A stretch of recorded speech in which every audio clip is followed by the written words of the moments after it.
Welcome to Around the Weird. Here's your host, the museum curator of the strange and unusual, Mr. Nothing. Thank you, mysterious voice, and welcome back to Around the Weird, a booktube channel where I talk about all the unusual and out of the ordinary literature that I have found in my travels.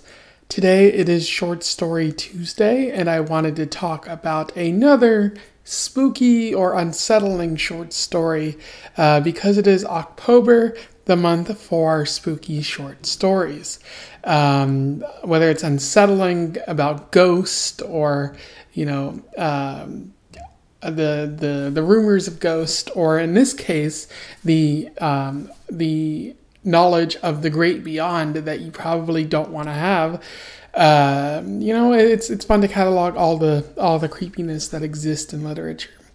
So today I wanted to talk about one from a Russian author about the undead. I am referring to Lazarus by Leonid Andreyev, which was published in 1906. For those who don't know, and that would be myself included, Leonid Andreyev, which I love saying that name, he was a Russian author who lived in the latter half of the 19th century, in the early 1900s, lived in that time period. He was as I keep saying, he was a Russian author who was heavily involved in the Russian Revolution, at least noting how important it was and opining about socialist values.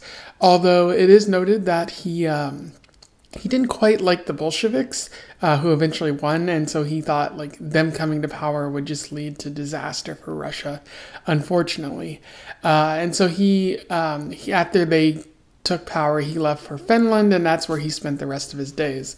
But he, in between all that, he wrote books and short stories, including the one that I want to talk about today. It's interesting because he lived in the same time period as Friedrich Nietzsche, and this story seems somewhat influenced by Nietzsche's writings. So without further ado, let's get straight to this story. I will do a summary, a little bit of an analysis, and we will move on from there. So Lazarus focuses on the titular character, Lazarus, who appears to be living in Jerusalem. It's an unknown time period, but I would say, no, it's not an unknown time period. He lived during the time of Augustus Caesar, so probably, around, whenever that was. I don't know my history very well. I'll put a time frame up about here. But he appears to live in Jerusalem. There's a lot of talk of Judea and the Holy City, so I can only assume that it's Jerusalem. So anyway, Lazarus died and he came back to life 3 days later, which everyone was shocked by, and they threw a great celebration, and there's a festivity going on, essentially the day he came back. And the narrator describes his gross appearance in light of the festivities, where everything's happy, but he's described as fetid. I think he smells weird. He's a little bit blue. He's bloated, which his friends don't seem to mind because, again, he came back from the dead.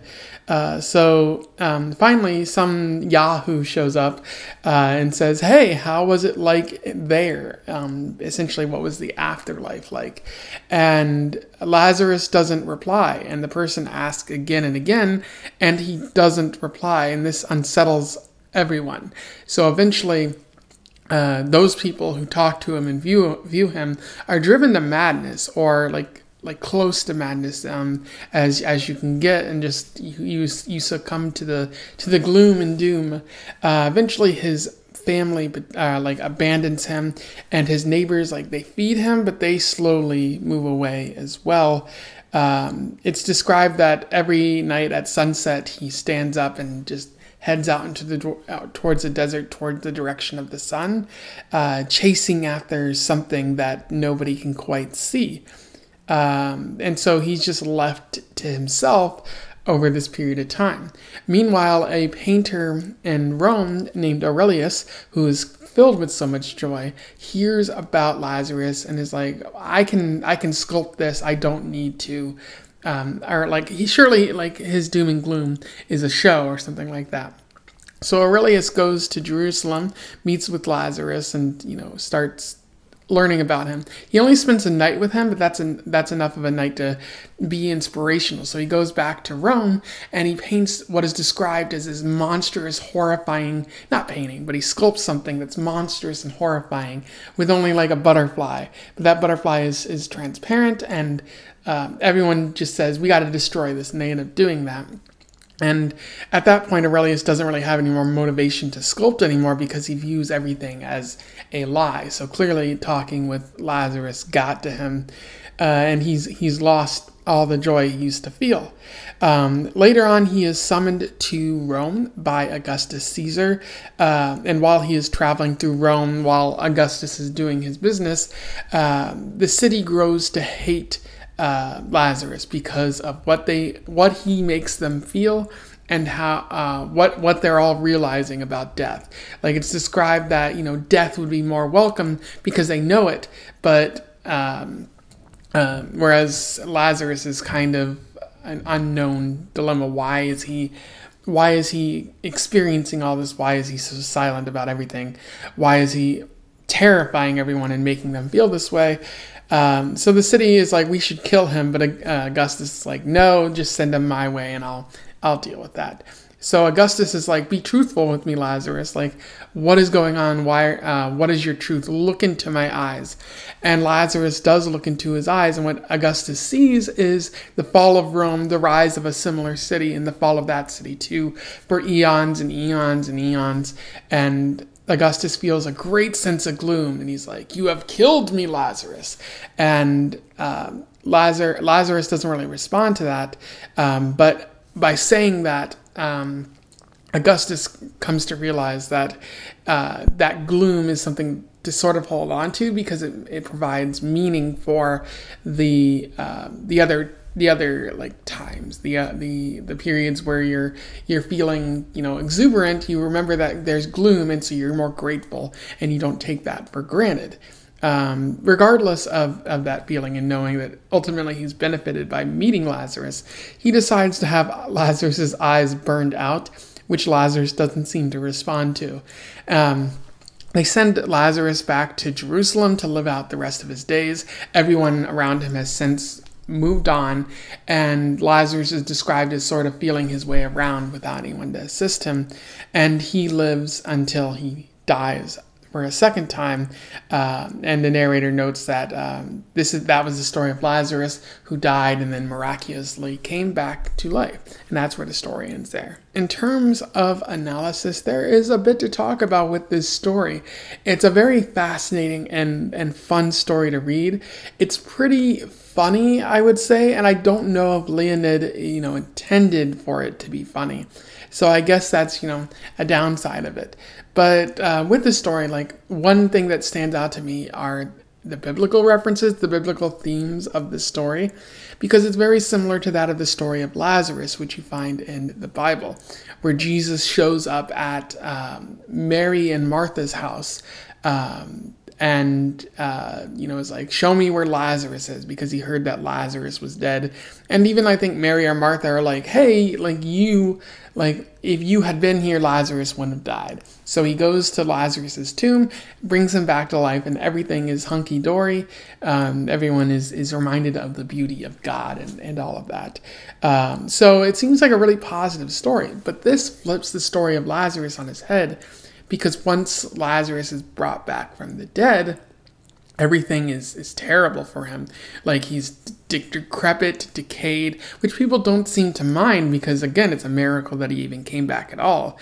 But it's slow, like they're slowly driven to madness by what Lazarus represents. Sort of the defying of God, the defying of nature, or maybe he represents that there's nothing at all afterwards, and they can't cope with that knowledge because that was to them their meaning, and now they have no meaning.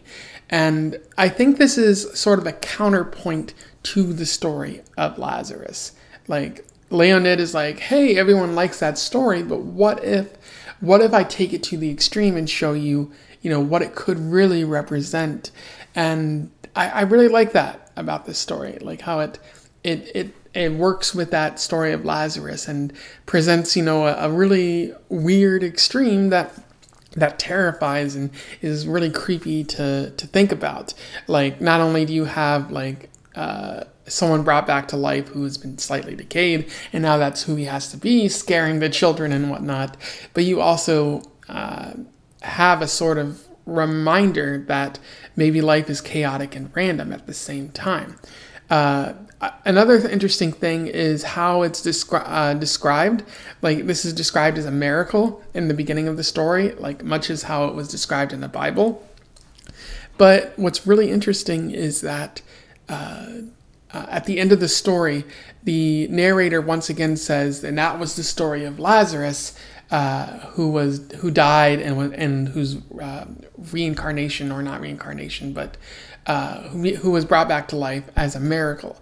And that line at the end really stands out to me, because was it a miracle? Like, we describe miracles as great things, like stuff that benefits people and brings good to the world. But did bringing Lazarus back to life really bring good to the world? It sort of feels sarcastic in that line, which is why it stands out to me. Like, Leonid is saying, hey, maybe going against nature, or maybe being reminded of the futility of life, like that's not something that we should call a miracle. So it really seems subversive in its way, because it's defying the Bible, which is rare for the early 1900s. But that's a lot to consider right there. Another theme that pops up in this story pretty frequently is that of nihilism. And I'm going to just say this, like, I don't know that much about nihilism. Like, that's not an area of philosophy that I'm well versed in, but it does show up in this story based on the very little that I know about it. Like, it really seems like one of the ideas that Leonid is playing with here is that there is no afterwards. That this is life, is it, and there is no great beyond. There is no meaning to our life here. At least no inherent biblical meaning. And so, there is no afterwards, because that's pretty much explicitly said by Lazarus without him saying it. Because when people ask him, what was there, what was in heaven, essentially, he doesn't respond at all. And that silence speaks volumes, because if there's nothing there, then that means that nothing, like everything you're doing to get to there, is for nothing. There is no greater meaning. There is only the life that you have and death. And it's chaotic and random and fruitless, and you have to live with that sad knowledge now. And two characters that sort of live with that are Aurelius and Augustus. Aurelius is filled with joy, and he finds great meaning in his sculpting, possibly thinking that it might get him somewhere after he dies. But when he meets Lazarus, like, he tries to have a positive conversation with him, and that's met with nothingness. Lazarus sees Aurelius and he sighs, and it's possible that he's just sighing because he knows that he's going to ruin another life at that point. But Aurelius ends up becoming inspired, and that inspiration produces something monstrous, which everyone calls like monstrous and horrifying, kind of meaningless in and of itself. And I think at that point Aurelius realizes that life is meaningless, and so as a result, he is no longer filled with the joy that he once was before, having seen the veil lifted.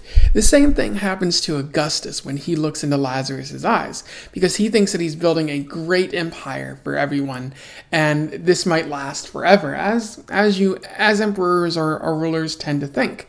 But when he looks into Augustus's eyes, he sees his kingdom falling, and another one rising and falling, and another one rising and falling, eventually producing nothing. And so not only is Augustus's kingdom going to end, but the kingdom afterwards isn't going to last forever either. The work of humans doesn't last forever, essentially. Like, it's short-lived, and like, no one's really going to remember you, even if you do great things for your people. Eventually, they will forget, or they're only going to remember the minor details. And a lot of this knowledge produces madness. It sort of produces madness in Augustus. But he's reminded that, you can live for the positive moments despite the fact that there is gloom, which I'll talk about in a bit. But related to all of that is this next quote that I'll talk about. And embraced by emptiness and gloom, man trembled hopelessly before the dread of the infinite. So they said, those who still had the desire to speak. But it is likely that a great deal more could be said by those who did not want to speak and perished in silence. And so what you get at there is the dread of the infinite, the dread of the void, again, touching upon kind of Nietzsche stuff, like looking into the void, seeing that there is nothing, and either being driven to madness by it, or realizing that life is hopeless and falling into a great despair. And that's what happens to these characters like Aurelius and Augustus and the many people that Lazarus meets in Rome. They come to realize that there is nothing afterwards. And so they ascribed great meaning to that afterwards. And now they're left to wonder what should I hold on to with that meaning? That's something that I really like, because of my background in psychology, is ascribing meaning to things. And I feel that you can do that, but you have to do it to something that you're passionate about, that can't just be fleeting. And, the great beyond, you can have knowledge of that and know that it's not real. And that's the sort of fleeting aspect of it there. So, a lot to work with this story. Leonid Andreyev is a mad genius, I think, for writing all of this and really subverting it in a time when the church, is still popular, still pretty strong. But also, a lot of wars are going on in Europe at this time. So maybe you could come to realize, maybe there is no great beyond because all these people seem to be dying for nothing. So a lot to think about there. And then the last thing I'll note is the contrast between gloom and hope in this story. It's really interesting how he does it. He describes these sort of dark and creepy things, and he compares it against things that are hopeful or jubilant. Eventually, those hopeful and jubilant things are brought down to the gloom level. Allow me to read you another quote from this. Thus, with the face of a corpse, which for 3 days had been under the heavy sway of death, dark and taciturn, already appallingly transformed, but still unrecognized by anyone in his new self, he was sitting at the feasting table among friends and relatives, and his gorgeous nuptial garments glittered with yellow gold and bloody scarlet. Broad waves of jubilation, now soft, now tempestly sonorous, surged around him. Warm glances of love were reaching out for his face, still cold with the coldness of the grave, and a friend's warm palm caressed his blue, heavy hand. And music played the tympanum and the pipe and the cithram and the harp. And it's just so interesting how these things are being contrasted, the warm, jubilant sounds with the dark and sad and kind of creepy Lazarus, and how his body is bloated now, and his hands are blue, and why would anyone want to be around this when you're feeling positive, which people do come to realize later. But again, all of that, eventually leads to the point that, you should not shy away from the gloom and run away from it because it'll drive you to madness, or it'll remind you that there's nothing in the great beyond. But rather, you should let it remind you that we live temporarily. We only live for a certain amount of years, and there are going to be gloomy moments, and you're going to know the existential dread is creeping in, but there are still positive moments in life. The love that you feel, the greatness that you feel, the good moments in life, they can be amplified by knowing that they're fleeting.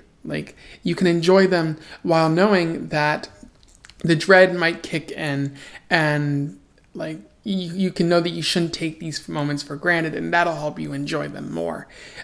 Because if you just run away from it and pretend the good moments will last forever, you're going to eventually realize they won't, and that might drive you to madness or just put you into the depths of despair. So I think what Leonid is getting is that, you should enjoy life while you have it and not worry about whether there's a great beyond, because there probably isn't. It's sad to think about, Anyway, those are my thoughts on Lazarus by Leonid Andreyev, a pretty wonderful short story. A lot to talk about. I don't feel like I did the story really justice in doing my analysis. There's just a lot to talk about, and it's like levels above what I'm fully competent in. I do suggest that Noah from Everyone Who Reads It Must Converse, Lucas from The Bits of Lit, and Crypto and Una from the Codex Cantina. I do urge them to go out and seek this and read it. I would love to hear their thoughts on it, especially because they seem to have, a little bit more knowledge about these sort of things than I do currently. But that said, I strongly recommend this to anyone. It's a really good short story that seems a bit like out of my depth for Halloween, but I definitely recommend you go out and read it. If you have any comments here, you want to discuss this book with me, comment below. I would love to hear from you. Otherwise, don't forget to like, share, and subscribe so that more people can find out about this story and this author. And until then, I wish you the best of luck in your weird and undead travels. Farewell.